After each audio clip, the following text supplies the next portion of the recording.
Hi friends, it's me Priya Hariprasad. Once again, welcome back. Welcome to the world of economics. Hope that you all are fine, safe and happy. ഇന്ന് ഞാനിവിടെ explain ചെയ്യാൻ പോകുന്നത് net present value of capital budgeting. അപ്പം എങ്ങനെയാണ് ഈ capital ബഡ്ജറ്റിംഗിൽ net present value use ചെയ്യുന്നത്, അല്ലെങ്കിൽ അതിന്റെ യൂസേജ് എന്താണ്? അപ്പോൾ ഒരു വളരെ ബേസിക് ആയിട്ടുള്ള ഒരു ക്ലാസ് ആയിരിക്കും നെറ്റ് പ്രസന്റ് വാല്യൂമായി റിലേറ്റ് ചെയ്തിട്ട്.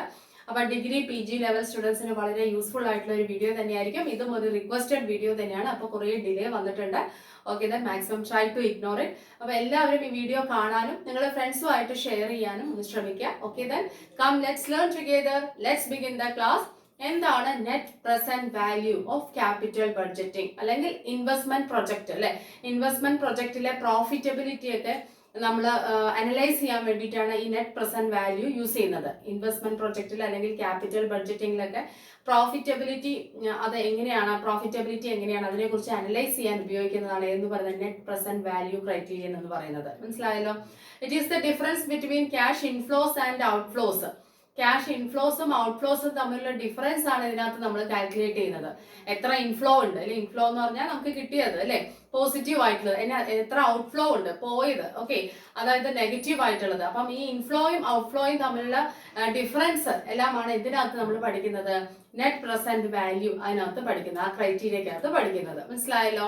ഓക്കെ, അപ്പം ഇത് ഒരുപാട് നമുക്ക് എക്സ്പ്ലെയിൻ ചെയ്യാൻ കഴിയില്ല, കുറച്ച് ടെക്നിക്കൽ ആയിട്ടുള്ള ഒരു ആസ്പെക്ട് ആയതുകൊണ്ട്. അപ്പൊ ഡയറക്ട്ലി ഞാൻ ടോപ്പിക്കിലേക്ക് തന്നെ കിടക്കുകയാണ്. ഓക്കെ, നോക്കിക്കോളൂ.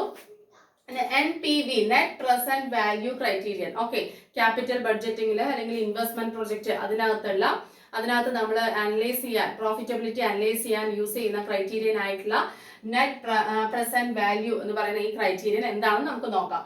It is the value of all future cash flows over the entire life of an investment. അപ്പോൾ നമ്മൾ ഒരു ഇൻവെസ്റ്റ്മെന്റ് നടത്തി അല്ലെ, ഇപ്പൊ ഒരു പ്രൊജക്റ്റിൽ ഇൻവെസ്റ്റ് ചെയ്തു. ആ ഇൻവെസ്റ്റ്മെന്റില് എന്താ പറയാ, ഫ്യൂച്ചറിൽ ഉണ്ടാകുന്ന എന്താണ് ക്യാഷ് ഇൻഫ്ലോസും ഔട്ട്ഫ്ലോസും. ക്യാഷ് ഫ്ലോസ് എന്ന് പറയുന്നത് അതിനകത്ത് ആ ഫ്ലോസ് എന്ന് പറഞ്ഞാൽ ഇൻഫ്ലോയും ഉണ്ട് ഔട്ട്ഫ്ലോയും ഉണ്ട്, പോസിറ്റീവും നെഗറ്റീവും രണ്ടും ഉണ്ട്. അപ്പം ഇതെല്ലാം ഫ്യൂച്ചറിൽ ആ ഇൻവെസ്റ്റ്മെന്റിൽ നിന്നും കിട്ടിയേക്കാവുന്ന മുഴുവൻ ആ ഒരു ഇൻവെസ്റ്റ്മെന്റ് നടത്തി ആ ഇൻവെസ്റ്റ്മെന്റിന് എത്ര ലൈഫ് ഉണ്ടോ അത്രയും സമയത്ത് അതിൽ നിന്ന് കിട്ടിയേക്കാവുന്ന ക്യാഷ് ഫ്ലോസ് എന്ന് വെച്ചാൽ ഇൻഫ്ലോയും ഔട്ട്ഫ്ലോയും. ഓക്കെ, അപ്പം അതിന്റെ വാല്യൂ ആണ് ശരിക്കും പറഞ്ഞാൽ എന്തെന്ന് പറയുന്നത് നെറ്റ് പ്രസന്റ് വാല്യൂ എന്ന് പറയുന്നത്. നോക്കിക്കോളൂ, it is the value of all future cash flows. എല്ലാ ഫ്യൂച്ചർ ക്യാഷ് ഫ്ലോസ് എന്ന് വെച്ചാൽ ഇൻഫ്ലോയും ഔട്ട്ഫ്ലോയും ഉണ്ട്. Okay, over the entire life of an investment. ഒരു ഇൻവെസ്റ്റ്മെന്റ് നടത്തി കഴിഞ്ഞാൽ അത് ത്രൂ ഔട്ട് ദ ലൈഫ്, അതായത് ആ ഇൻവെസ്റ്റ്മെന്റ് എത്രത്തോളം നമ്മൾ നിലനിർത്തുന്നു അല്ലെങ്കിൽ എത്രത്തോളം അത് നമ്മൾ യൂട്ടിലൈസ് ചെയ്യുന്നു, അതിൽ നിന്നും കിട്ടിയേക്കാവുന്ന ഫ്യൂച്ചർ ക്യാഷ് ഫ്ലോസ് എന്ന് വെച്ചാൽ ഇൻഫ്ലോസും ഔട്ട്ഫ്ലോസും എന്ന് വെച്ചാൽ അത് ഇൻഫ്ലോസിൽ നിന്ന് നമ്മൾ എന്ത് മൈനസ് ചെയ്യും, ഔട്ട്ഫ്ലോസ് മൈനസ് ചെയ്ത് ബാക്കി എന്താണ് കിട്ടുന്നത്, ശരിയല്ലേ? ഓക്കെ, പ്രോഫിറ്റബിലിറ്റി എത്രയാണ് അതിന്റെ വാല്യൂ ആണ് എന്തെന്ന് പറയുന്നത് NPV എന്ന് പറയുന്നത് അല്ലെ. It is the value of all future cash flows over the entire life of an investment. Got it? ഇനി നോക്കിക്കോളൂ, നെക്സ്റ്റ് ഒരു ഡെഫിനിഷൻ നോക്കാം. It is the difference between the present value of cash inflows and the present value of cash outflows over a period of time. ഒരു ഇൻവെസ്റ്റ്മെന്റിന്റെ ഒരു particular time period നിശ്ചയിച്ചതിന് ശേഷം ആ സമയത്തിനകത്ത് ഉണ്ടായിട്ടുള്ള പ്രസന്റ് വാല്യൂ ഓഫ് ക്യാഷ് ഇൻഫ്ലോസിന്റെയും present value of cash ഔട്ട്ഫ്ലോസിന്റെയും difference. Okay, cash ഇൻഫ്ലോസിന്റെയും ക്യാഷ് ഔട്ട്ഫ്ലോസിന്റെയും ഡിഫറൻസ് ഒരു ഇൻവെസ്റ്റ്മെന്റിന്റെ ഒരു പർട്ടിക്കുലർ ടൈം പീരീഡിൽ. ഓക്കെ, ഇപ്പൊ നമ്മൾ ഒരു കമ്പനിയിൽ ഒരു ഇൻവെസ്റ്റ്മെന്റ് നടത്തി, അങ്ങനെ ആ ഒരു സമയത്ത് ഒരു നിശ്ചിത സമയം നിശ്ചയിക്കുക. ഈ ഇൻവെസ്റ്റ്മെന്റ് കൊണ്ട് ഈ 2 വർഷത്തിനകത്ത് എത്ര ക്യാഷ് ഫ്ലോയും എത്ര ക്യാഷ് ഫ്ലോസ് ഉണ്ടായി എന്ന് വെച്ചാൽ എത്ര ഇൻഫ്ലോ എത്ര ഔട്ട്ഫ്ലോ, അതിന്റെ വ്യത്യാസം, അതിന്റെ ഡിഫറൻസ്, അതിനെയാണ് നമ്മൾ എന്തെന്ന് പറയുക നെറ്റ് പ്രസന്റ് വാല്യൂ എന്ന് പറയുക. ഓക്കെ, എന്താണ് പറയുന്നത്? It is the difference between the present value of cash inflows and the present value of cash outflows over a period of time. ഒരു ഇൻവെസ്റ്റ്മെന്റിൽ ഒരു പർട്ടിക്കുലർ പീരീഡ് ഓഫ് ടൈമിനകത്ത് ഉണ്ടാകുന്ന എന്താണ് ക്യാഷ് ഇൻഫ്ലോസിന്റെയും cash ഔട്ട്ഫ്ലോസിന്റെയും present values ഉണ്ടല്ലോ, അത് തമ്മിലുള്ള ഡിഫറൻസ്, അതാണ് എന്തെന്ന് പറയുന്നത് നെറ്റ് പ്രസന്റ് വാല്യൂ എന്ന് പറയുന്നത്. ഓക്കെ, ഇനി നോക്കിക്കോളൂ. It is used in capital budgeting and investment planning to analyse the profitability of a projected investment അല്ലെ. ഒരു പ്രൊജക്റ്റഡ് ഇൻവെസ്റ്റ്മെന്റ് അതിന്റെ പ്രോഫിറ്റബിലിറ്റി അനലൈസ് ചെയ്യുക അല്ലെ. ഒരു പ്രൊജക്റ്റഡ് ഇൻവെസ്റ്റ്മെന്റിനുള്ള എന്താണ് ക്യാപിറ്റൽ ബഡ്ജറ്റിംഗും അതേപോലെ തന്നെ ഇൻവെസ്റ്റ്മെന്റ് പ്ലാനിങ്ങും അല്ലെ. അതിനകത്തുള്ള എന്താണ് പ്രോഫിറ്റബിലിറ്റി അനലൈസ് ചെയ്യാനായിട്ട് നമ്മൾ യൂസ് ചെയ്യുന്നു എന്താ നെറ്റ് പ്രസന്റ് വാല്യൂ ക്രൈറ്റീരിയ നമ്മൾ യൂസ് ചെയ്യുന്നത്. എവിടെ യൂസ് ചെയ്യുന്നത്? It is used in capital ബഡ്ജറ്റിംഗിൽ അതേപോലെ തന്നെ and investment planning related to investment അല്ലെ, അതിനകത്ത് ഉപയോഗിക്കുന്നു. എന്ത് അനലൈസ് ചെയ്യാനാണ്? To analyse the profitability of a projected investment. ഒരു പ്രൊജക്റ്റഡ് ഇൻവെസ്റ്റ്മെന്റിന്റെ പ്രോഫിറ്റബിലിറ്റി അനലൈസ് ചെയ്യാൻ. ഓക്കെ, ഒരു പ്രൊജക്റ്റഡ് ഇൻവെസ്റ്റ്മെന്റിലുള്ള പ്രോഫിറ്റബിലിറ്റിയെ അനലൈസ് ചെയ്യാൻ വേണ്ടി, വിശകലനം ചെയ്യാൻ വേണ്ടി ക്യാപിറ്റൽ ബഡ്ജറ്റിംഗിലും ഇൻവെസ്റ്റ്മെന്റ് പ്ലാനിങ്ങിലും നമ്മൾ എന്തിനെ ഉപയോഗിക്കുന്നു? നെറ്റ് പ്രസന്റ് വാല്യൂ ക്രൈറ്റീരിയനെ ഉപയോഗിക്കുന്നു. മനസ്സിലായല്ലോ? ഓക്കെ, ഇനി NPV analyzes a form of intrinsic valuation and is used extensively across finance and accounting for determining the value of a business investment security, capital project, new venture, cost reduction program and anything that involves cash flow. നോക്കൂ, എവിടെയൊക്കെ നമ്മൾ use ചെയ്യുന്നുണ്ട്. ഞാൻ പറഞ്ഞു capital ബഡ്ജറ്റിംഗിലും investment പ്ലാനിങ്ങിലും ഉപയോഗിക്കുന്നു. എന്ത് analyse ചെയ്യാൻ? Profitability. ഒരു പ്രൊജക്റ്റഡ് ഇൻവെസ്റ്റ്മെന്റിന്റെ പ്രോഫിറ്റബിലിറ്റി അനലൈസ് ചെയ്യാൻ ഉപയോഗിക്കുന്നു. ഇനി അത് കൂടാതെ ശരിക്കും പറഞ്ഞാൽ നമ്മൾ ഡീപ്പായിട്ട് അല്ലെ എവിടെയൊക്കെയാണ് ഈ net present value criterion use ചെയ്യുന്നത് നമുക്ക് നോക്കാം. നോക്കിക്കോളൂ. NPV analyzes a form of intrinsic valuation അല്ലെ, ഇത് form of intrinsic valuation analyse ചെയ്യുന്നു. And is used extensively. എവിടെയാണ് യൂസ് ചെയ്യുന്നത്? Across finance and accounting. ഫിനാൻസിലും അക്കൗണ്ടിങ്ങിലും നമ്മൾ എക്സ്റ്റെൻസീവ് യൂസ് ചെയ്യുന്നു, നന്നായിട്ട് യൂസ് ചെയ്യുന്നു. Okay, then for determining. എന്ത് ഡിറ്റർമിൻ ചെയ്യാൻ? The value of a business. ഒരു ബിസിനസിന്റെ വാല്യൂ. അതേപോലെ തന്നെ investment security, capital project, new venture, cost reduction programme and anything that involves cash flow. ഇത്രയും കാര്യങ്ങൾ അല്ലെ, ഇത്രയും കാര്യങ്ങളെല്ലാം നിർണ്ണയിക്കാൻ ഫിനാൻസിലും അക്കൗണ്ടിങ്ങിലും എക്സ്റ്റെൻസീവ്ലി യൂസ് ചെയ്യുന്ന ഒരു ക്രൈറ്റീരിയൻ ആണ് എന്തെന്ന് പറയുന്നത്? NPV എന്ന് പറയുന്നത് അല്ലെ.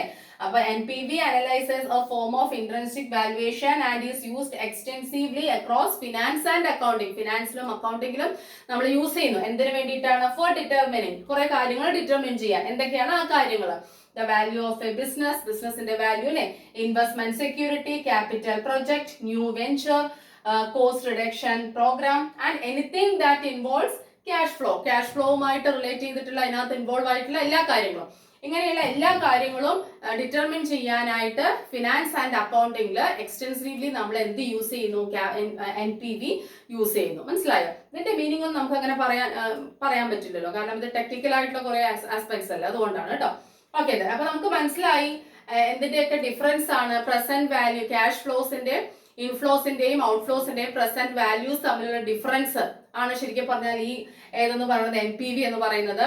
ഓക്കെ, അപ്പൊ ക്യാപിറ്റൽ ബഡ്ജറ്റിംഗിലും അതേപോലെ തന്നെ ഇൻവെസ്റ്റ്മെന്റ് പ്ലാനിങ്ങിലും യൂസ് ചെയ്യുന്നു പ്രോഫിറ്റബിലിറ്റി ഡിറ്റർമിൻ ചെയ്യാൻ അല്ലെങ്കിൽ പ്രോഫിറ്റബിലിറ്റി അനലൈസ് ചെയ്യാൻ വേണ്ടിയിട്ട്. ശരിയാണല്ലോ അല്ലെ? It is the value of all future cash flows. എല്ലാ ഫ്യൂച്ചർ ക്യാഷ് ഫ്ലോസ് എന്ന് വെച്ചാൽ ഇൻഫ്ലോ ഔട്ട്ഫ്ലോ അതിന്റെ എല്ലാം വാല്യൂ ആണ് ഇവിടെ സൂചിപ്പിക്കുന്നത് NPV അല്ലെ. ഒരു എൻ്റയർ ലൈഫ് ഓഫ് ആൻ ഇൻവെസ്റ്റ്മെന്റിൽ ത്രൂ ഔട്ട് ദ ലൈഫ് ആ ഇൻവെസ്റ്റ്മെന്റ് എത്രത്തോളം നമ്മൾ യൂട്ടിലൈസ് ചെയ്യുന്നു, എത്രത്തോളം നിലനിൽക്കുന്നുണ്ട്, അത് വെച്ച് നമുക്ക് കിട്ടുന്ന ക്യാഷ് ഫ്ലോസ്, അതിന്റെ ഡിഫറൻസ്, അതാണ് നമ്മളിവിടെ അതിലാണ് നമ്മൾ എന്ത് യൂസ് ചെയ്യുന്നത്? NPV അല്ലെ. അത് ശരിക്കും പറഞ്ഞാൽ അതാണ് നെറ്റ് പ്രസന്റ് വാല്യൂ എന്ന് പറയുന്നത്. മനസ്സിലായല്ലോ? ഓക്കെ, ഇനി നമുക്കത് കാൽക്കുലേറ്റ് ചെയ്യാനുള്ള ഒരു ഫോർമുല ഉണ്ട്. ഓക്കെ, അപ്പൊ നമുക്കത് അങ്ങനെ കാൽക്കുലേഷൻ ഒക്കെ നിങ്ങൾക്ക് വരുന്നുണ്ടെങ്കിൽ ഒരു ഫോർമുല ഉണ്ട്, അത് യൂസ് ചെയ്ത് അതിന്റെ വാല്യൂസ് തന്നിട്ടുണ്ടെങ്കിൽ അത് സബ്സ്റ്റിറ്റ്യൂട്ട് ചെയ്ത് നമുക്ക് കാൽക്കുലേറ്റ് ചെയ്യാം. ഓക്കെ, അപ്പൊ നോക്കിക്കോളൂ. NPV XYZ എന്ന് പറയുന്ന പലതരത്തിലുള്ള ഇൻവെസ്റ്റ്മെന്റ് പ്രോജക്റ്റ് ആണ് ഉദ്ദേശിക്കുന്നത് കേട്ടോ. അപ്പൊ NPV net present value XYZ is equal to Z1 divided by 1 plus R plus Z2 divided by 1 plus R the whole square minus X0. എന്താണ് ഇവിടെ? അപ്പൊ ഓരോ വാല്യൂസ് എന്താണെന്ന് പറയാം. ഓക്കെ, അപ്പൊ എന്താണ്? Z1 divided by 1 plus R plus Z2 divided by 1 plus R the whole square minus X0. അപ്പം ഇങ്ങനെയാണ് വന്നിരിക്കുന്നത്. ഇതാണ് ഇതിന്റെ ഇക്വേഷൻ. ഓക്കെ, അപ്പൊ ഈ Z1 എന്ന് പറയുന്നത് cash flow in time one. ഒരു നമ്മള് ടൈം നിശ്ചയിക്കില്ല, അപ്പൊ ആദ്യത്തെ സമയത്തിലുള്ള ക്യാഷ് ഫ്ലോ. Z2 എന്ന് പറയുന്നത് cash flow in time 2, second ടൈമിലുള്ള ക്യാഷ് ഫ്ലോ ആണ് ഈ Z2 എന്ന് പറയുന്നത്. മനസ്സിലായോ? R എന്ന് പറയുന്നത് സ്മോൾ ലെറ്റർ R എന്ന് പറയുന്നത് ഡിസ്കൗണ്ട് റേറ്റ് ആണ്. Discount rate. Then X0 എന്ന് പറയുന്നത് cash outflow in time or initial investment. X0 എന്ന് പറയുന്നത് എന്താണ്?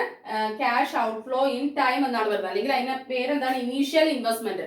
എത്രയാണ് ഇനീഷ്യൽ ഇൻവെസ്റ്റ്മെന്റ് ഉണ്ടായിട്ടുള്ളത്? ഓക്കെ, അതാണ് എന്തെന്ന് പറഞ്ഞ X0. ഓക്കെ, അപ്പൊ Z1 എന്ന് പറയുന്നത് cash flow in time 1, Z2 എന്ന് പറയുന്നത് cash flow in time 2, then R എന്ന് പറയുന്നത് ഡിസ്കൗണ്ട് റേറ്റ്, X0 എന്ന് പറയുന്നത് ക്യാഷ് ഇൻഫ്ലോ ഓൺ ടൈം, അല്ലെങ്കിൽ നമുക്ക് എന്ത് പറയാം, ഇനീഷ്യൽ ഇൻവെസ്റ്റ്മെന്റ് എന്ന് പറയാം. മനസ്സിലാവുണ്ടല്ലോ.